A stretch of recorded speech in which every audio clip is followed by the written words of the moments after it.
Чуваш ли, бе? Ако можеш да промениш живота си, какво би направил със себе си? Аз ще направя така.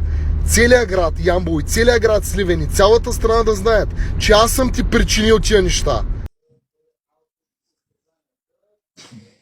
Ако би поискал нещо, би ли го поискал сега? Да.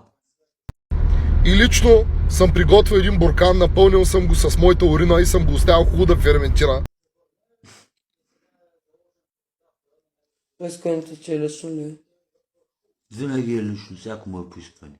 Искам сега да отидеш да питаш твоите приятели от групите, където публикуваш, когато аз рязко спра видеята, какво обикновено се случва и какво правя.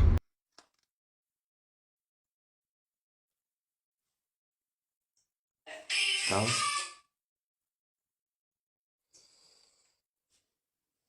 То ли беше интересно? Жена се да пропада.